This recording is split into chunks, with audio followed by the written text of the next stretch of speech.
Bharat 2013 champions trophy గెలవడం wonder అనే చెప్పాలి. ఎందుకంటే ఈ ఛాంపియన్స్ ట్రోఫీలో భారత్ టీంలో ఎన్నో ప్రయోగాలు చేసింది. 2011 world cup hero Yuvraj Singh లేడు. ఓపెనర్లుగా బాగా సక్సెస్ అయిన గంభీర్ సెహ్వాగ్ని పక్కన పెట్టేశారు. భారత్కు కీ బౌలర్గా ఉన్న జహీర్ ఖాన్ని తీసుకోవాలనే ఆలోచనే రాలేదు. తన స్పిన్ మాయాజాలంతో ఎంతోమంది బ్యాట్స్మెన్లను కట్టడి చేసిన హర్భజన్ సింగ్ను పూర్తిగా దూరం పెట్టేశారు. ఓపెనర్లుగా మురళీ విజయ్ని, దినేష్ కార్తిక్ని ఎంపిక చేశారు. బ్యాకప్ ఓపెనర్గా శిఖర్ ధావన్ని, మిడిల్ ఆర్డర్లో ఆడడానికి రోహిత్ శర్మని, మెయిన్ బౌలర్గా అంత అనుభవం లేని భువనేశ్వర్ కుమార్ని, ఇంటర్నేషనల్ క్రికెట్లో అప్పుడప్పుడే అరంగేట్రం చేస్తున్న రవీంద్ర జడేజాను మెయిన్ ఆల్రౌండర్గా ఎంచుకున్నారు. కానీ ధోని చివరి నిమిషంలో రోహిత్ శర్మని, శిఖర్ ధావన్ని ఓపెనర్లుగా పంపించి దినేష్ కార్తిక్ని మిడిల్ ఆర్డర్లో ఆడించాడు. ఈ ఛాంపియన్స్ ట్రోఫీ తర్వాత రోహిత్ శర్మ, శిఖర్ ధవన్, రవీంద్ర జడేజా, భువనేశ్వర్ కుమార్ క్రికెట్ కెరీరే మారిపోయింది. ఒకసారి ఇండియా స్క్వాడ్ గమనిస్తే ధోని కెప్టెన్, విరాట్ కోహ్లీ, రోహిత్ శర్మ, శిఖర్ ధవన్, దినేష్ కార్తిక్, మురళీ విజయ్, సురేష్ రైనా, రవిచంద్రన్ అశ్విన్, రవీంద్ర జడేజా, ఇర్ఫాన్ పఠాన్, భువనేశ్వర్ కుమార్, అమిత్ మిశ్రా, ఈశాంత్ శర్మ, వినయ్ కుమార్, ఉమేష్ యాదవ్. ఈ ఛాంపియన్స్ ట్రోఫీలో టాప్ 8 టీమ్స్ని 2 భాగాలుగా విభజించారు. గ్రూప్ ఏలో England, Sri Lanka, New Zealand, Australia teams ఉంటే గ్రూప్ బిలో India, south Africa, West Indies, Pakistan teams ఉన్నాయి. మొదటి మ్యాచ్ భారత్కు సౌత్ ఆఫ్రికాతో జూన్ 6, 2013న. ఏబీ డివిలియర్స్ టాస్ గెలిచి ఫీల్డింగ్ ఎంచుకున్నాడు. ఓపెనింగ్ చేయడానికి రోహిత్ శర్మ, శిఖర్ ధవన్ దిగారు. బ్యాటింగ్ చేయడానికి వస్తూ రోహిత్ శర్మ ధావన్కు చెప్తూ స్ట్రైక్ నువ్వు తీసుకో, నాకు ఓపెనింగ్ చేయడంలో పెద్దగా అనుభవం లేదు అంటే ధావన్ లేదు స్ట్రైక్ నువ్వే తీసుకో, నాకు ఇంటర్నేషనల్ మ్యాచెస్లో పెద్దగా అనుభవం లేదు అంటాడు. ఇలా ఇద్దరు భయంగానే వచ్చారు. ఎందుకంటే వారికి తెలుసు ఇప్పుడు ఆడకపోతే వారి క్రికెట్ కెరీరే డేంజర్లో పడే ప్రమాదం ఉందని. చివరికి రోహిత్ శర్మ మొదట స్ట్రైక్ తీసుకుంటాడు. ఇద్దరు 4 ఓవర్ల పాటు చాలా స్లోగా ఆడతారు. ఈ క్రీజ్లో సెట్ అయ్యాక చెలరేగిపోయారు. మొదటి వికెట్కు 127 పరుగులు జోడించిన తర్వాత రోహిత్ శర్మ 81 బాల్స్లో 65 చేసి అవుట్ అయిపోతాడు. ఒక ఎండ్ నుంచి ధావన్ జోరు మాత్రం తగ్గలేదు. విరాట్తో కలిసి 83 రన్స్ పార్ట్నర్షిప్ని జత చేసి ధావన్ తన ఓడిఐ కెరీర్లో మొదటి సెంచరీని పూర్తి చేసి 94 బాల్స్లో 114 చేసిన అనంతరం అవుట్ అయిపోతాడు. అప్పటికి స్కోర్ 37.3 ఓవర్లకు 227. రోహిత్ శర్మ, శిఖర్ ధవన్ మంచి పునాదులు వేసిన తర్వాత విరాట్ కోహ్లీ 31, దినేష్ కార్తిక్ 14, ధోని 27, రైనా 9, అశ్విన్ 10 చేసి వెనుతిరగడంతో భారత్ ఊహించినంత స్కోర్ చేయలేదేమో అనుకున్నారు. ఓ దశలో 260కి 5 వికెట్స్ వెళ్ళిపోతాయి. ఆ సమయంలో రవీంద్ర జడేజా 29 బాల్స్లోనే 47 చేసి భారత్ 50 ఓవర్లకు 331 చేయడంలో సక్సెస్ అవుతాడు.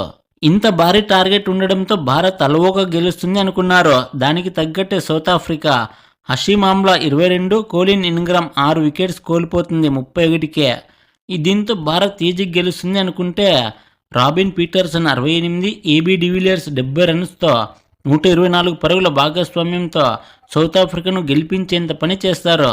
కానీ రవీంద్ర జడేజా అద్భుతమైన ఫీల్డింగ్తో పీటర్సన్ని రన్అట్ చేయగా సౌత్ ఆఫ్రికా కథ మలుపు తిరుగుతుంది.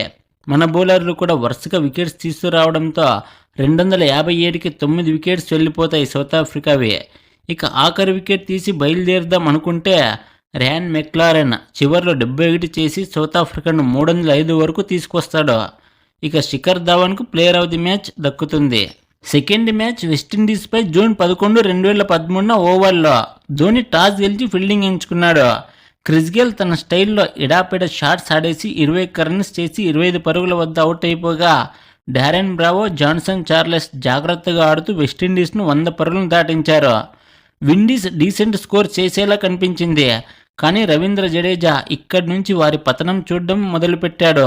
60 రన్స్తో క్రీజ్లో పాతుకుపోయిన జాన్సన్ చార్లెస్ని 103 దగ్గర, 1 రన్ చేసిన మార్లెన్ శామ్యూల్స్ని 105 దగ్గర, ఒక్క రన్ తీసిన రమేష్ సర్వాన్ని 109 దగ్గర అవుట్ చేయగానే విండీస్ 103కి 1 వికెట్ నుంచి 109కి 4 వికెట్లను కోల్పోయింది. ఇక మిగిలిన వారు కూడా అంతంత మాత్రమే పర్ఫార్మెన్స్ చేయగా విండీస్ 182కి 9 వికెట్లను కోల్పోయి కనీసం 200 రన్స్ను కూడా టచ్ చేయలేదేమో అనిపించింది. కానీ డారెన్ సమ్మీ చివరి వికెట్ కాపాడుకుంటూ మరోపక్క హిట్టింగ్ చేస్తూ 4 సిక్స్లు 5 ఫోర్లతో 35 బాల్స్లో 56 చేసి విండీస్ 233 చేసేలా చేశాడు. జడేజా 5 వికెట్లను తీసుకున్నాడు. ఇక ఈ టార్గెట్ ఛేదించే క్రమంలో ధావన్, రోహిత్ ఓపెనింగ్ భాగస్వామ్యం మరోసారి సక్సెస్ అయింది. ఇద్దరు తొలి వికెట్కు 101 పరుగులను జోడించారు. రోహిత్ 51 చేసి అవుట్ అవ్వగా ధావన్ మాత్రం కంటిన్యూస్గా రెండోసారి సెంచరీ చేసి ఆఖరి వరకు నాటౌట్గా నిలబడ్డాడు. ధావన్ 102 చేయగా దినేష్ కార్తిక్ 51 చేయడంతో భారత్ కేవలం 2 వికెట్సే కోల్పోయి 39.1 ఓవర్లోనే ఈ టార్గెట్ని ఛేదించింది. ప్లేయర్ ఆఫ్ ది మ్యాచ్గా రవీంద్ర జడేజాకు దక్కింది. థర్డ్ మ్యాచ్ పాకిస్తాన్పై బర్మింగ్హామ్లో జూన్ 15, 2013 మ్యాచ్. ధోని టాస్ గెలిచి ఫీల్డింగ్ సెలెక్ట్ చేసుకున్నాడు. వర్షం పడటం వల్ల మ్యాచ్ 40 ఓవర్లకు పెట్టారు. రెయిన్ పడటం వలన మరియు పిచ్ బాగా స్వింగ్ అవుతూ ఉండడం బౌలర్లకు బాగా కలిసొచ్చింది. ఈ అవకాశాన్ని మనోళ్లు బాగా యూస్ చేసుకున్నారు. నసీర్ జంషెద్ని 4 పరుగుల వద్దే పెవిలియన్కు పంపించారు. కమ్రాన్ అక్మల్ 21, మహమ్మద్ హఫీజ్ 27 చేసి క్రీజ్లో సెట్ అయ్యేలా కనిపించినా ఇద్దరు వెంటనే అవుట్ అవ్వడంతో పాక్ 56కి 3 వికెట్లను కోల్పోయింది. వీరి భాగస్వామ్యం విడదీశాం అనుకుంటే అసద్ షఫీక్ 41, మిస్బాహుల్ హక్ 22 తగులుకున్నారు. ఈ ఇద్దరిని కూడా అవుట్ చేశాక పాక్ బ్యాటింగ్ కుప్పకూలిపోయింది. పాక్ 131కి 4 వికెట్ల నుంచి 165కి ఆల్అవుట్ అయిపోయింది.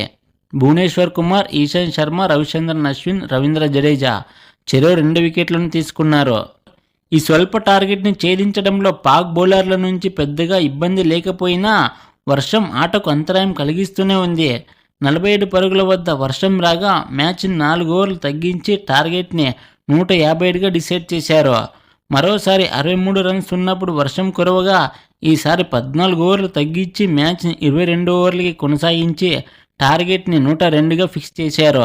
ధావన్ 48తో ఈ మ్యాచ్లోనూ రాణించి భారత్ని అలవోగ్గా గెలిపించాడు. భువనేశ్వర్ కుమార్ 8 ఓవర్లలో కేవలం 19 రన్సే ఇచ్చి 2 మెయిడెన్స్ చేసి 2 కీలక వికెట్లు తీసుకోవడంతో player of the match award దక్కింది. ఇండియా గ్రూప్ స్టేజ్లో 3కి 3 మ్యాచ్లు గెలిచి అలవోకగా సెమీఫైనల్ చేరుకుంది. ఈ ఛాంపియన్స్ ట్రోఫీలో భారత్ మినహా మరే టీం కూడా 3కి 3 మ్యాచ్లు గెలవలేదు. సెమీఫైనల్లో భారత్కు శ్రీలంకతో పోరు జూన్ 20, 2013 కార్డిఫ్లో. ఇందులోనూ ధోనీనే టాస్ గెలిచి మరోసారి ఫీల్డింగే సెలెక్ట్ చేసుకున్నాడు. బ్యాటింగ్కు దిగిన లంకకు భారత్ మొదట్లోనే దిమ్మ తిరిగేలా షాక్ ఇచ్చింది. లంక 41కి 3 వికెట్లను కోల్పోయి ఎంత ఒత్తిడిలోకి వెళ్ళిపోయిందంటే ఆ తర్వాత బ్యాటింగ్ కొనసాగించిన మహేలా జయవర్ధనే, ఆంజెలో మ్యాథ్యూస్ టెస్ట్ మ్యాచ్ ఆడినట్టు ఆడారు. వికెట్ కాపాడుకోవడానికి ప్రిఫరెన్స్ ఇస్తూ బాల్స్ డాట్ చేస్తూ వెళ్లారు. వీరి బ్యాటింగ్ లంకేలకు కూడా బోర్ తెప్పించింది. క్రీజ్లో ఏమో పాతుకుపోయారు కానీ రన్స్ చేయట్లేదు. చివరికి ధోని కూడా 4 ఓవర్లు బౌలింగ్ చేశాడు కానీ వారి బ్యాటింగ్ మాత్రం మారలేదు. ఇద్దరు 78 పరుగుల భాగస్వామ్యం కనబరిచాక 119 పరుగుల వద్ద జయవర్ధన్ 38 చేసి అవుట్ అయిపోయాడు. ఆంజెలో మ్యాథ్యూస్ 51 చేసి 158 దగ్గర అవుట్ అయిపోగా అప్పటికి 45.5 ఓవర్లు అయిపోవడంతో లంక 50 ఓవర్లు ఆడి కూడా 181 చేసింది. 8 వికెట్లను కోల్పోయి ఈశాంత్ శర్మ 3, రవిచంద్రన్ అశ్విన్ 3 వికెట్లను తీసుకున్నారు. ఈ టార్గెట్ని భారత్ ఆడుతూ పాడుతూ ఛేదించేసింది. వరుసగా 4వ మ్యాచ్లో ఓపెనర్స్ 50 పరుగుల భాగస్వామ్యాన్ని కనబరిచారు. రోహిత్ శర్మ 33 చేసి అవుట్ అయిపోగా ఆ తర్వాత వచ్చిన విరాట్ కోహ్లీ 58, శిఖర్ ధవన్ 68 చేసి టార్గెట్ని 35 ఓవర్లకే చేసి భారత్ని ఫైనల్కు చేర్చారు. సంగక్కర, తిషార్ పెరేరా, లహీరు తిరుమన్నే వికెట్స్ తీసిన ఈశాంత్ శర్మకు player of the match award దక్కింది. ఫైనల్కు భారత్తో పాటు ఇంగ్లాండ్ కూడా చేరుకుంది. ఈ ట్రోఫీలో భారత్ తర్వాత అంత మంచి పర్ఫార్మెన్స్ చేసింది ఇంగ్లాండే. ఆస్ట్రేలియా, న్యూజిలాండ్, సౌత్ ఆఫ్రికా లాంటి టీమ్స్ని ఓడించి ఫైనల్కు చేరింది. అంతేకాకుండా ఇంగ్లాండ్లో జరుగుతూ ఉండడంతో 2 టీమ్స్ మధ్య పోటీ భీకరంగా ఉండబోతుంది అని మ్యాచ్పై అంచనాలు పెరిగిపోయాయి. జూన్ 23, 2013 బర్మింగ్హామ్లో మ్యాచ్. వర్షం చాలాసేపు కురవడంతో వన్డే మ్యాచ్ కాస్త T20 మ్యాచ్గా మారిపోయింది. 20 ఓవర్లకు మ్యాచ్ను ఫిక్స్ చేశారు. అలిస్టర్ కుక్ టాస్ గెలిచి ఫీల్డింగ్ ఎంచుకున్నాడు. భారత్కు మొదట్లోనే ఎదురుదెబ్బ తగిలింది. రోహిత్ శర్మ 9 పరుగులు చేసి అవుట్ అయిపోగా భీకర ఫామ్లో ఉన్న ధావన్ ఈ మ్యాచ్లను పర్వాలేదనిపించాడు. అతను ఉన్నంతసేపు భారత్ పటిష్టంగా ఉన్నట్లు కనిపించింది.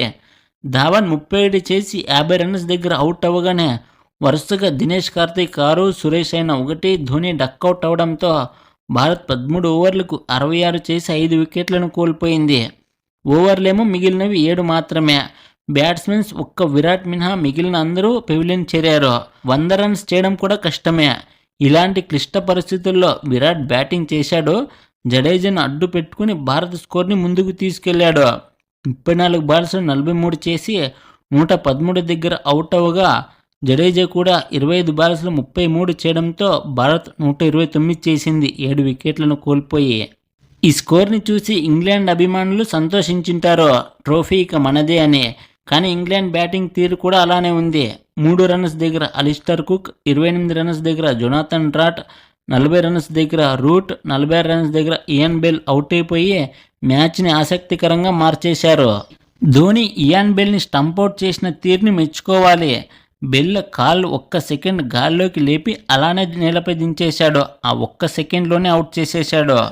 ఇంగ్లాండ్ ఒత్తిడిలోకి పడిందిరా అనుకుంటే ఇయాన్ మోర్గన్, రవి బొపారా ఆచితూచి ఆడుతూ స్కోర్ బోర్డ్ని ముందుకు కదిలిస్తూ ఛాన్స్ లభించినప్పుడల్లా బౌండరీలు బాదుతూ టార్గెట్పై అడుగులు వేశారు. 36 బాల్స్లో 58 చేయాల్సిన దశలో 15 ఓవర్ల 11, 16 ఓవర్ల 8, 17 ఓవర్ల 12 చేయడంతో ఇంగ్లాండ్ విజయం దాదాపు కన్ఫామ్ అయిపోయింది. ఇలాంటి సమయంలో ధోని ఏం ప్లాన్ వేశాడో ఏమో. అప్పటికి ఎక్కువ రన్స్ ఇచ్చిన ఇషాంత్ శర్మతో బౌలింగ్ వేయించాడు. 2 బాల్స్లోనే 6, 2 వైడ్లు రావడంతో 16 బాల్స్లో 20 చేయాలి. ఇలాంటి సిచ్యువేషన్లో ఇషాంత్ శర్మ ధోని చెప్పిన ప్రకారం బౌలింగ్ వేయగా 2 బాల్స్లో ఇయాన్ మోర్గన్ని, రవి బొప్పార్ని అవుట్ చేసేయగానే మ్యాచ్ ఇరు టీమ్స్ వైపు మళ్ళింది. ఆఖరి ఓవర్లో 15 రన్స్ చేయాలి. చివరి ఓవర్ ఎవరికి ఇస్తాడు అని అందరూ ఆసక్తిగా గమనిస్తున్నారు. ధోని అశ్విన్ చేతిలో బంతి పెట్టి ఒక్క సెకండ్ ఆలోచించి బ్యాట్స్మెన్ ఆడే షాట్ గమనిస్తూ బాల్ వేయమని చెప్పగా అశ్విన్ ఆ ప్రకారమే వేయడంతో ఇంగ్లాండ్ 20 ఓవర్లకు 8 వికెట్లను కోల్పోయి 124 చేయడంతో భారత్ 5 పరుగులతో మ్యాచ్ని గెలిచి 2013లో ఛాంపియన్స్ ట్రోఫీలో విజేతగా నిలిచింది. అటు బాల్తో ఇటు బ్యాట్తో అలరించిన జడేజాకు player of the match award దక్కగా, టోర్నమెంట్ మొత్తం బాగా ఆడిన శిఖర్ ధవన్కు ప్లేయర్ ఆఫ్ ది టోర్నమెంట్ లభించింది. ఈ టోర్నమెంట్లో శిఖర్ ధవన్ 363 రన్స్ చేసి అందరికన్నా టాప్ స్కోరర్గా నిలవగా, జడేజా 12 వికెట్స్ తీసుకొని హైయెస్ట్ వికెట్ టేకర్గా నిలబడ్డాడు. ఈ వీడియో ఇంతసేపు చూసినందుకు మీకు చాలా థ్యాంక్స్. మీరు ఈ వీడియోకి రేటింగ్ కూడా ఇవ్వచ్చు. బాగా నచ్చినట్లయితే 5, బాగుంది అనిపిస్తే 4, పర్లేదు అనుకుంటే 3, బాగాలేదనుకుంటే 2, ది వరెస్ట్ అనుకుంటే 1 ఇవ్వండి. మీ ఒపీనియన్ని కామెంట్ ద్వారా తెలియజేయండి. మీకు నేను చెప్పిన ఎక్స్ప్లెనేషన్ వే నచ్చితే లైక్ చేయండి. అలాగే మరిన్ని మంచి టాపిక్స్ కోసం ఎన్ఏకే ఛానల్ని సబ్స్క్రైబ్ చేసుకోండి.